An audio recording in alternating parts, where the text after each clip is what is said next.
Tourists from China have been coming into Singapore since January the 8th as the Chinese authorities abandoned the 3 years of zero COVID policy. The Chinese authorities have reported only 60,000 deaths, but health experts have suggested a far higher number. Visitors from China will boost the tourism industry in Singapore. But how serious is the COVID outbreak in China? Can we trust the COVID-19 data from the CCP? We're going to discuss this today. Hi everyone, welcome to What's Up at SG.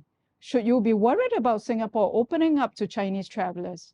Following the loosening of the zero COVID policy, which allows Chinese people to travel overseas on January the 8th, the Singapore Tourism Board announced recently that the number of tourists is expected to double to 12 to 14 million this year, and the tourism industry is expected to increase its revenue by 50% to 21 billion, as reported by Bloomberg.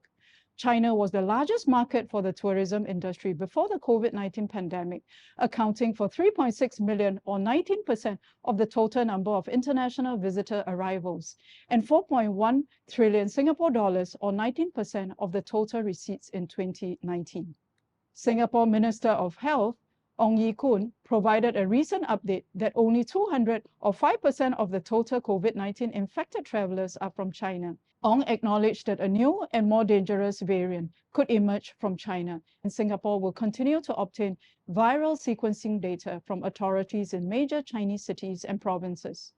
Hence, when a major COVID-19 infection wave broke out in China, GZ collaborated with the various Centers for Disease Controls, or CDCs, in major Chinese cities and provinces to obtain viral sequencing data. Today, Beijing, Shanghai, Guangzhou, Sichuan, Zhejiang, Jiangsu, Fujian, Inner Mongolia contribute up-to-date viral genome sequences to GZ on a weekly basis. But can we rely on CCP's data of the COVID-19 infection and death? On January the 14th, China's top health regulator acknowledged nearly 60,000 COVID-19 related deaths in the first 5 weeks after the CCP's abrupt retreat from its zero COVID policy in December last year. The Wall Street Journal is reported to have seen a note of a National Health Commission meeting on December 21st and confirmed as authentic by officials familiar with the matter that showed the commission citing nearly 250 million people with COVID-19 infections between December the 1st to 20th. Many experts have questioned the reliability of the data by the Chinese authorities, especially after it had stopped publishing daily infections. Michael Ryan, Executive Director of WHO's Health Emergencies Program, believed that the current numbers being published from China underrepresent the true impact of the disease, and in particular the number of deaths. A study led by Professor Ma Jingjing at the National School of Development of Peking University estimated that up to 64% of the country's population, or 900 million people, had already contracted COVID-19 by January the 11th, according to the Epoch's Time. The researchers' model is based on online search data of COVID-19 symptoms, such as fever and cough. The Epoch's Time also reported that health experts, both in China and abroad, have relied on proxy data, such as online survey, to gauge the scale of the outbreak in the absence of reliable COVID-19 data from the NHC. The local people have shared various posts in social media of the overcrowding of patients in Chinese hospitals. Another posted that the Changchun Jida Hospital was swamped with patients infected with COVID-19 on the second day of the Chinese New Year.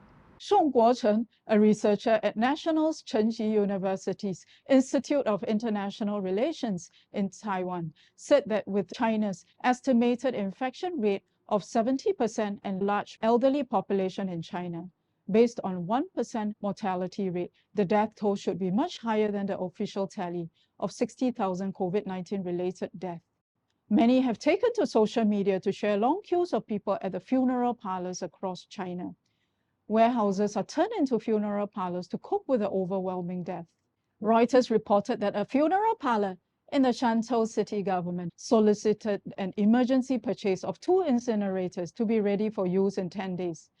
One reason for the underreporting of COVID-19 death is that CCP has narrowed the classification of the cause of COVID-19 death to only those who died of respiratory failure.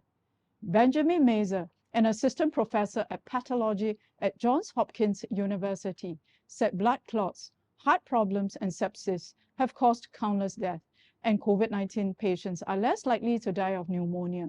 The underreporting of COVID-19 deaths in the rural communities could have contributed to a higher death than officially reported due to a large population of elderly with underlying illnesses and the lack of medical supplies and resources. Chinese people returning to the rural areas during the Chinese New Year period may have exacerbated the death.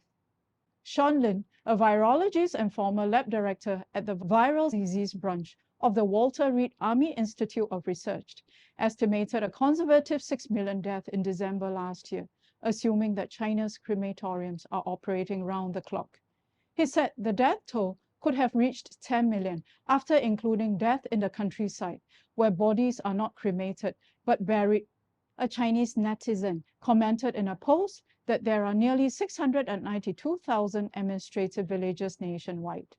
Even if there is an average of 10 deaths in one village, there will be a total of nearly 6.9 million deaths in the Chinese villages. A 2016 official data showed there were around 520,000 administrative villages in China, based on the 2021 research articles from the School of Geography, Science and Tourism, Shanxi Normal University, according to the Epoch Times.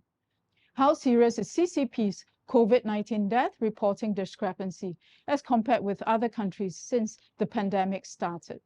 Since the COVID-19 pandemic outbreak in November 2019 to January the 9th this year, CCP has reported extremely low COVID-19 death of 5,272 people, which translated to a low mortality rate of 3.7 million people, according to our World in Data. The US has a first-class healthcare system, and you would have expected higher mortality rate for China. However, CCP had reported a 875.6 times lower mortality rate than the US, given the US mortality rate of 3,240 per million, with a total of 1.1 million deaths. Applying the US mortality rate, it translates to 4.5 million deaths for China, rather than the reported 5,272 deaths so far. CCP also reported significantly lower mortality rates than Singapore, Japan, and South Korea, three of Asia's countries with first-class healthcare system and the most affluent and industrialized nations, and have been widely successful in their COVID-19 containment programs. Since the onset of the COVID-19 pandemic to January the 9th, Singapore's mortality rate was 304.1 per million people. CCP had reported a far lower mortality rate of 82 times, based on the reported rate of 3.7 per million people. Japan's mortality rate was 485.4 per million people, which means CCP reported a 131 times lower mortality rate. South Korea's mortality rate was 630.5 per million people, and CCP had reported a 170 times lower mortality rate. Well, my friends, that's all for today. Why is the CCP hiding the true extent of COVID-19 death in China? Shouldn't CCP be providing truthful data to help its own people and the world fight the COVID-19 pandemic? Please help to share, subscribe, and like the video. Thank you for watching.